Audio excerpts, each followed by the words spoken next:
Welcome to today's Explainer. We're diving straight into a genuinely fascinating philosophical puzzle from an ancient Buddhist scripture called the Sampasadaniya Sutta. And look, what we're doing today is unpacking how a conversation about spiritual supremacy actually morphs into an absolute masterclass on structural deductive logic. If you've ever wondered how to prove something massive without having all the data right in front of you, well, you're in the right place. Okay, we've got a clear roadmap for this one. We're going to start with a massive, sweeping claim, explore a brilliant analogy about a gatekeeper, break down how the human mind is categorized, look at ethics and the supernatural, and then wrap it all up with a surprising twist of modesty. So, Section 1, the ultimate claim, or what's known as a lion's roar. We begin our journey in the ancient region of Nalanda, where Venerable Sariputta, one of the Buddha's chief disciples, steps up and makes an incredibly bold, confident statement. Sariputta comes right out of the gate with this sweeping claim. He says that in the past, future, and present, there is no one who has greater knowledge than the Buddha concerning supreme enlightenment. Notice the specific wording there. He is absolutely certain. He isn't just talking about his present day, he's literally claiming that no one in the past, or even the future, could possibly surpass this wisdom. Think about it. Have you ever been that confident about something?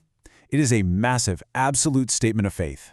But the Buddha immediately pushes back. He challenges Sariputta Socratically, essentially asking, wait, do you have telepathy? Have you read the minds of every Buddha who ever lived? Can you even read my mind right now? The Buddha is forcing him to logically justify this extreme confidence, because really, how can you know the absolute truth of a whole system if you haven't personally observed every single data point? Which brings us to Section 2, the gatekeeper analogy and recognizing the pattern. Sariputta humorously admits, okay, no, he absolutely does not have telepathy, but he introduces a completely brilliant logical framework to prove his point anyway. And this perfectly illustrates deductive reasoning. Sariputta asks the Buddha to imagine a fortified border city. It has solid walls and just one single gate. The city's wise gatekeeper patrols those walls and sees there are 0 holes, not even a crack big enough for a cat to slip through. So, because of this strict structural constraint, the gatekeeper logically deduces that any large creature entering or leaving the city absolutely must go through that one specific gate. He doesn't need to sit there and watch every single creature to know exactly how they got in. He just knows the system.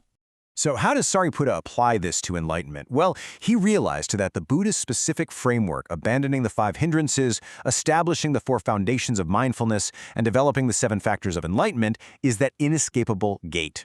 Anyone, past, present, or future, who achieves supreme enlightenment literally has to pass through this exact psychological choke point. Because Sariputta knows the structure of the gate, he automatically knows the path of all Buddhas. And honestly, it's a fantastic tool for our own lives, right? If you understand the constraints of a problem, you really don't need to know every single variable to find the solution. Moving right into Section 3, deciphering the human mind and examining the evidence. Let's look at how Sariputta categorizes the Buddha's teachings to back up that massive claim, starting with the deep psychology of the human condition. He breaks down 4 ways of reading minds, and notice how it progresses. It starts with basic external observation, reading body language and physical cues, and moves all the way up to pure penetrating mental focus. At that absolute highest level, a practitioner can directly comprehend the thought formations of another mind without needing any physical or auditory hints whatsoever. It's basically a complete taxonomy of psychological insight. From mind reading, the evidence transitions into the human life cycle itself.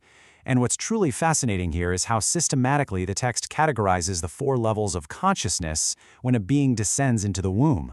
I mean, how much pure awareness does a newborn really have?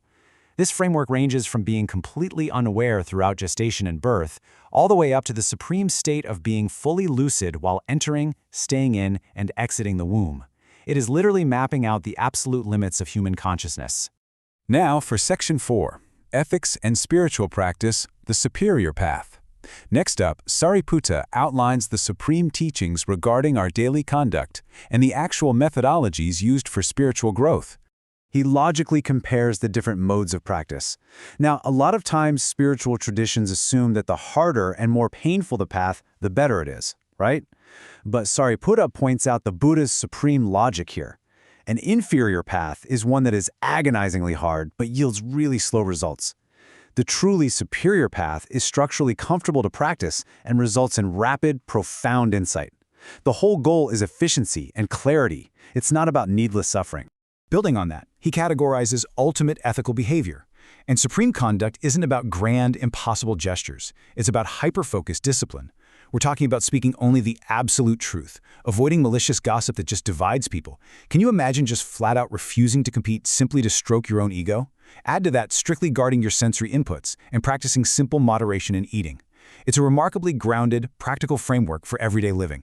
Which takes us to Section 5, Beyond the Physical Realm, Exploring Supernormal Feats. Here we move into the profound metaphysical claims of the Buddha, where Sariputta tests the absolute limits of time, reality, and human capability. Sariputta maps out the staggering scale of the Buddha's ability to recall past lives. And tracking this scale is wild. It starts with recalling the granular details of just one past life, names, diets, specific experiences, and then it just expands exponentially. It scales up to hundreds of lifetimes, and finally to recalling memories across entire cosmic eons. We're talking about literally witnessing the cycles of universes expanding and contracting. But here's where the text gets incredibly nuanced. Sariputta divides supernatural abilities into two distinct categories. On one side, you have worldly powers, flying, walking on water, touching the sun. These are flashy, physical manipulations driven by ego. But on the other side, you have noble powers. This is the ability to maintain absolute psychological equanimity. It's the power to consciously choose to look at something disgusting and see it as neutral, or look at something alluring and see it as repulsive. The absolutely crucial point here is that true supreme power isn't about bending physics. It's about total, unshakable mastery over your own perception. And that brings us to Section 6, Validation and True Humility, our conclusion. After laying out all these massive, systemic categories of supreme knowledge, everything from basic ethics to cosmic memory, we finally reach the dramatic conclusion of the dialogue. Sariputta solidifies his initial claim with just flawless logic. He states that while no one possesses greater knowledge than the Buddha is exactly equal to the fully enlightened ones of the past and the future. Furthermore, the structural logic of the universe dictates that two completely equal Buddhas simply cannot appear in the same world system at the exact same time. So, you see, his lion's roar wasn't just blind faith, it was an airtight logical deduction based entirely on the systemic rules of enlightenment. Upon hearing this incredible breakdown of power and knowledge, another monk present, Udayi, just marvels at the Buddha's humility. Udayi is completely astounded that a leader who possesses such unimaginable cosmic insight and structural power chooses absolute modesty. The Buddha doesn't carry flags, he doesn't boast, and he doesn't demand attention like the leaders of other spiritual sects. His power is entirely self-contained. The Buddha thoroughly validates Sariputta's flawless logic here. He names this entire discourse Sampasadaniya, which translates to inspiring faith. But remember, it's not blind faith. It's a profound, unshakable confidence that arises from understanding the clear, grounded logic of the system. The Buddha says that deeply understanding the structural breakdown should permanently dispel all doubts. Which brings us to our final takeaway. I'll leave you with this provocative thought. You don't need to see every single piece of data in the universe to understand the truth. By recognizing the constraints, the gates of the systems you exist in, you can logically deduce what must be true. So, how can you use this kind of systemic pattern matching in your own life to separate truth from pure distraction? Take some time to think about the gates in your own daily routines, and you might just find a clear path forward. Thanks for joining me on this explainer, and keep exploring.